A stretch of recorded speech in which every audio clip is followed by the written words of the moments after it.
မိတ်ဆွေများအားလုံးမင်္ဂလာပါဒီနေ့ကညနေပိုင်းအတွက်ပေါ့နော်၄နိုင်ခွဲစီအတွက်ကျွန်တော်တို့၄နိုင်ခွဲစီနော်၄နိုင်ခွဲစီအတွက်ညနေအတွက်ကျွန်တော်တို့ကဏ္ဍလေးတွေကြည့်လိုက်အောင်နော်အရင်ဆုံးကျွန်တော်ဟို1ချိန်လေးရင်ပြမယ်နော်1ချိန်လေးရင်ပြမယ်အချိန်ပေါ့နော်အချိန်ကတော့ဒီလိုလေးသွားနေနော်တင်းနဲ့6နဲ့ပေါင်းခွန်ပါဝါနဲ့နော်ခွန်နဲ့ဆိုတော့ခွန်3ညတော့ခွန်ကြီးတယ်နော်1ချိန်ကတော့အဲ့လိုလေးကျွန်တော်သွားနေနော်ကျွန်တော်1ချိန်လေးပြလိုက်မယ်ဒီရဲ့တင်းနဲ့ခွန်နဲ့ပေါင်းရင်8ပါဝါ3 8ဆိုတော့8ကြီးတယ်နော်6နဲ့တင်းနဲ့ဆိုတော့ခွန်ပါဝါ2တော့မှန်သွားရင်နော်4ခွန်ဆိုတော့ခွန်ကြီးနော်ခွန်နဲ့4နဲ့ပေါင်း1ပါဝါ6ဆိုတော့1ကို6ကိုဝင်သွားတယ်နော်အညက်လေးတင်းနဲ့6နဲ့ပေါင်းဒါဒီနေ့ညနေဈေးအတွက်ကခွန်ပါဝါ2ပေါ့နော်ခွန်နဲ့ကတော့အချိန်ပေါ့နော်ကျွန်တော်တို့ဒီညနေအတွက်1ချိန်ရခွန်နဲ့ရှိတယ်1ချိန်ပြီးတော့ကျွန်တော်ထိပ်စီလေးပြမယ်နော်ထိပ်စီလေးကကောင်းတယ်နော်ထိပ်စီလေးကောင်းတယ်ထိပ်ကကျွန်တော်ကောင်းနေဆိုတာကျွန်တော်2ချက်3ချက်လောက်တွေ့ရနော်2ချက်3ချက်လောက်တွေ့ဒါပေမဲ့ကျွန်တော်ဒီမှာအချိန်သိမ့်များ2ချက်ပြပြီနော်2ချက်လောက်တော့ပြပြီနော်ထိတ်ကဘယ်လိုလာနေလဲဆိုတော့ तू ကဒီလိုသွားတာနော်ဒီရဲ့4နဲ့ဒီရဲ့1နဲ့နော်ဒီ4တက်ပေါ့နော်ဒီ4ဒီတက်ဒီ4ဒီတက်ကားတဲ့နော်ဒီ4ဒီတက်ကားတဲ့ဒီမှာထိပ်စီဒီမှာကြာမယ်တဲ့နော်မနော်4 3မောက်1ပေါ့နော်နှလုံးနဲ့နော်ထိပ်ကနှလုံးနဲ့ဒီမှာကြာမယ်တဲ့ဒီမှာ9ရှိတာပေါ့နော်1နဲ့4နဲ့ပေါင်းရင်9ရှိတယ်9ရှိတော့ကြတော့ဒီမှာ4ဖြစ်ဖို့အတွက်ဆိုရင်6နဲ့ပေါင်းရင်4 9 9ပေါင်းရင်4နော်1ဖြစ်ဖို့အတွက်ဆိုရင်9နဲ့6နဲ့ပေါင်းရင်1နော်အဲ့အတွက်ကြောင့်ထိပ်စီက6 6ထိပ်စီရတယ်နော်အဲ့လိုလေးသွားတယ်နော်အဲ့ဒါတော်တော်လေးမှန်နေရပါတော့ဒီပင်ဆက်ပြီအဲနောက်တစ်ပင်မှာလည်းအဲ့လိုပဲခွန်6ပေါ့နော်ဒီမှာခွန်6ဆိုရင်ခွန်ရဲ့6ရဲ့ရှိရမယ်နော်ခွန်ရဲ့6ရဲ့ရှိရမယ်အဲ့တော့ဒီမှာ9ဆိုဒီမှာဝင်ရမယ်နော်9ရှိတယ်ခွန်6ဖြစ်ရမယ်ခွန်6ဖြစ်ဖို့အတွက်9နဲ့8နဲ့ပေါင်းရင်ခွန်ဖြစ်မယ်6ဖြစ်ဖို့အတွက်9နဲ့ခွန်နဲ့ပေါင်းရင်6ဖြစ်မယ်8ခွန်ထိပ်တယ်ဒီမှာ90ဆိုတော့ခွန်ညှိသွားတယ်နော်ဒီမှာ6ညှိသွားတယ်အဲ့လိုပဲသွားတာနော်ကျွန်တော်တို့ဒီမှာလည်း9ရေခွန်ရေဆိုတော့9ခွန်နော်9ခွန်ကိုဒီမှာ6ရှိတယ်ဒီမှာ6ရှိတယ်ဒီမှာသွားပြီးညှိရမယ်9ခွန်ဖြစ်ရမယ်9ဖြစ်ဖို့အတွက်ဆိုရင်6ရှိတော့9နဲ့6နဲ့ပေါင်းရင်6ရှိတော့ခွန်ဖြစ်ဖို့အတွက်ဆိုရင်6ရှိတော့1နဲ့6နဲ့ပေါင်းရင်ခွန်ပေါ့နော်အဲ့တော့1ရှိဆိုတော့ဒီမှာ1ထိပ်နော်အဲ့လိုမျိုးပဲဒီမှာ9နဲ့1နဲ့တဲ့နော်9နဲ့1နဲ့နှလုံးနဲ့9နဲ့1နဲ့နှလုံးအဲ့လိုမျိုးလေးပဲနော်ခွန်ရဲ့8ကပေါင်းရင်9ရမယ်9ကဒီမှာ9ဖြစ်ရမယ်9 1ဖြစ်ရမယ်တဲ့9ရဲ့4ရဲ့ပေါင်းရင်9 1ဖြစ်ဖို့အတွက်9ရဲ့6ရဲ့ပေါင်းရင်1တဲ့နော်အဲ့တော့ကျတော့4 6ထိပ်စီဖြစ်တယ်အဲ့တော့4ခွန်ထွက်သွားတယ်နော်အဲ့တိုင်းလေးပဲနောက်တစ်ပင်ကလည်း1ရဲ့4ရဲ့2ပင်ရှိ2ခုရှိတယ်နော်နှလုံးရှိတယ်အဲ့တိုင်းလေးသွားမယ်ဆိုရင်ဒီမှာ8ဆိုတော့1 4ဖြစ်ဖို့အတွက်ဆိုတော့8ရှိတော့3ရဲ့8ပေါင်း1 4ဖြစ်ဖို့အတွက်6နဲ့8နဲ့ပေါင်းရင်4ဆိုတော့ဒီမှာ6 1ဆိုတော့ဒီမှာ6ညှိသွားတယ်နော်ကဲဒီညနေအတွက်ဆိုရင်2ရဲ့6ရဲ့ရှိတာပေါ့နော်2က6ကပေါ့နော်2က6ကဆိုတော့ဒီမှာ9ရှိတယ်တဲ့4ရဲ့1ရဲ့ဆိုတော့9ရှိတယ်2နဲ့6နဲ့ဖြစ်ဖို့အတွက်ဆိုရင်9ရဲ့ခွန်ရဲ့ပေါင်းရင်2နော်9ရဲ့1ရဲ့ပေါင်းရင်6တဲ့အဲ့တော့ခွန်1ထိပ်တဲ့ဒီညနေရနော်ပြီးမပြီးရတော့ကျွန်တော်တို့ကန်ပေါ့နော်နေ့ကတော့ကျွန်တော်တို့ကန်သိမ့်မကောင်းဘူးပေါ့နော်အဲ့တော့ဟုတ်ပြီအဲ့ခွန်နဲ့တစ်ထိပ်ရနော်နောက်တစ်ထိပ်စီတစ်ဆိုင်ပြလိုက်မယ်နော်အဲ့လိုပဲနော်ထိပ်ကိုပဲကျွန်တော်ထပ်ပြလိုက်မယ်နော်နောက်တစ်ထိပ်စီတစ်ဆိုင်ကဘယ်လိုသွားလဲဆိုတော့အဲ့ကောင်လည်းကောင်းတယ်အဲ့ကောင်ကောင်းတယ်ဆိုတာကဒီမှာဒီ shit တဲ့နော်ကျွန်တော်တရားကြအစိမ်းလေးနဲ့ပြလိုက်မယ်နော်ဒီ shit ညာမသိနော်ဒီ shit နော် shit ကတဲ့ရှစ်က831ပေါ့နော်ဒီရှစ်က831တဲ့နော်831ကိုဘယ်လို831ဖြစ်ရမှာလဲဘ လို့ရှစ်သုံးတစ်ဖြစ်ရမှာလဲဆိုတော့ဒီမှာတစ်ရှိတယ်ဒီမှာလှမ်းပြီးတော့ဒီမှာရှစ်သုံးတစ်ဖြစ်ကမယ်တစ်ရှိတယ်ရှစ်သုံး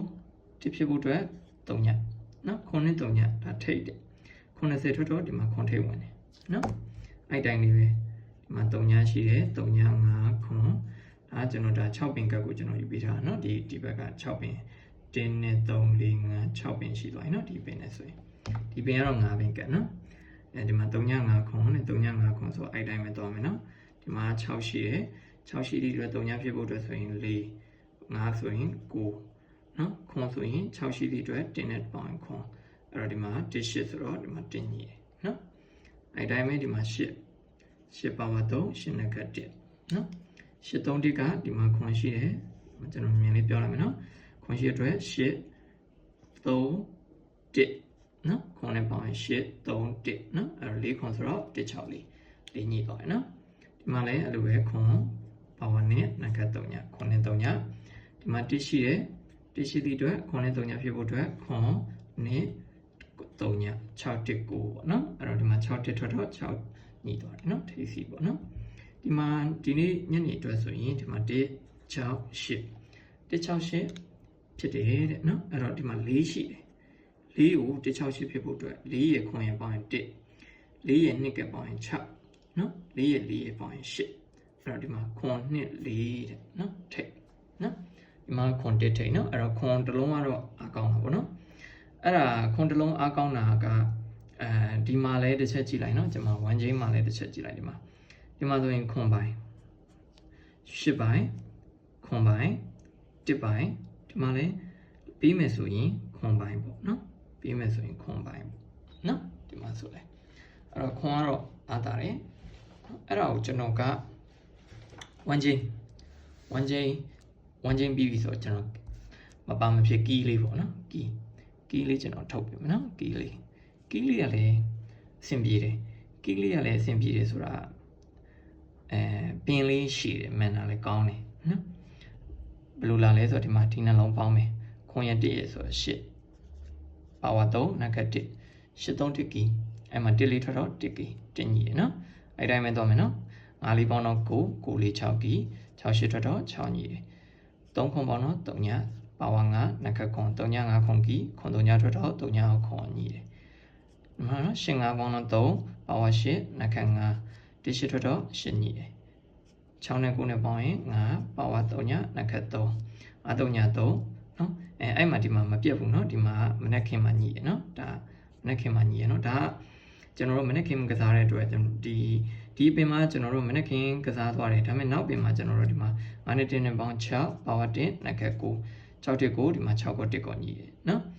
အဲ့အတွက်ကြောင့်ဒီညနေမှာဆိုရင်9နဲ့ပေါင်းရင်9ပါဝါ4နခတ်6ဒီ9လေး6ကကျွန်တော်တို့ကီနော်9လေး6ကီနော်ဒါလေးကောင်းတယ်နော်ဒီပင်လေးတစ်ပင်ကမနေ့ခင်ကစားရဲဆိုပေမဲ့ဒီနောက်တစ်ပင်မှာလည်းသူညနေခင်းပြန်ကစားထားတဲ့အတွက်ဒီဟာလေးက9လေး6လေးကောင်းတယ်နော်ပြီးတော့တခြားကီးမှာလည်းကျွန်တော်ဒီဟိုဟာလေးနဲ့လည်းဒီကီးလေးနဲ့လည်းကျွန်တော်တွေ့ထားတာရှိတယ်ပြီးတော့ break ပေါ့နော်ကျွန်တော်တို့အဓိက break လေးရလဲဒီကီးနဲ့ဆိုရင်ကျွန်တော်တို့ကိုင်နေတာမျိုးတွေလည်းရှိတယ်ပေါ့နော်အဲကြောင့်မို့ကျွန်တော်ကဒီကီးလေးကိုကျွန်တော်ကmain အနေနဲ့ယူပြီးတာနော် break ဒါ break ကတော့ဒါမနေ့ကတော့မားသွားရနော်မနေ့ကမားတဲ့ break ကကျွန်တော်နေကုန် break ကိုညနေမှယူမယ်လောက်ထားတာမနေ့ကဝင်သွားတာနော်ဒီခွန်6ကဒါနေကုန် break နော်တော်တော်လေးရှိနေပြီနော်ဟိုခွန်ဘလောက်တော့ဟို2939ထွက်တဲ့အပင်လေးရနော်ဒီကောင်လေးကမိရနော်အဲ့တော့ကဲမြန်လေးသွားလိုက်အောင် break ကဘယ်လိုသွားလဲဆိုတော့ဒီမှာဒီခွန်ရဲ့1ကဲ3ရဲ့ခွန်1 3နဲ့နော်ခွန်1 3ဆိုတော့sorry နော် break ကဘယ်လိုသွားနေလဲဆိုတော့ break ကဒီလိုသွားတာ sorry နော်ဟုတ်တယ်နော်ခွန်1 3နော်ဒီကောင်က9ပင် break နော်ဒီကစတာမဟုတ်ဒီကစတာနော်ဒီမှာနော်ဒီမှာ9 4 8တဲ့ဒီမှာ9ရဲ့4ရဲ့ဆို9 8နဲ့ပေါင်းရင်ခွန်နဲ့ခွန်2 3ည break တဲ့နော်အဲ့တော့ခွန်3ညဆိုခွန် break ထွက်တယ်နော်အဲ့တိုင်းပဲသွားရနော်ဒီမှာဆိုရင်3ခွန်6ဆိုတော့6တဲ့1 9တဲ့နော်အမှ1 8ဆိုတော့9 break ညီတယ်နော်အဲ့တိုင်းသွားရနော် break က8 5 5ဆိုတော့တဲ့8တဲ့ 8 3 1 break တဲ့4ခွန်ထွက်တော့1 break ထွက်တယ်ညီရနော်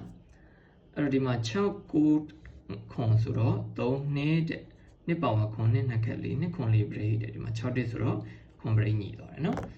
အဲ့တော့ဒီညနေခင်းဈေးအတွက်ဆိုရင်9တစ်3ညဆိုတော့6ပေါ့နော်ပါဝါ10နှစ်ခက်9 6တစ်9ကလာမယ်ဆို break တဲ့နော်6တစ်9 break တဲ့အဲ့တော့6တစ်9 break ဖြစ်တယ်တဲ့ဟလားအဲ့တော့ဒီမှာချရေးလိုက်မယ်နော်ဒီမှာချရေးလိုက်မယ်ကျွန်တော်ထိတ်နော်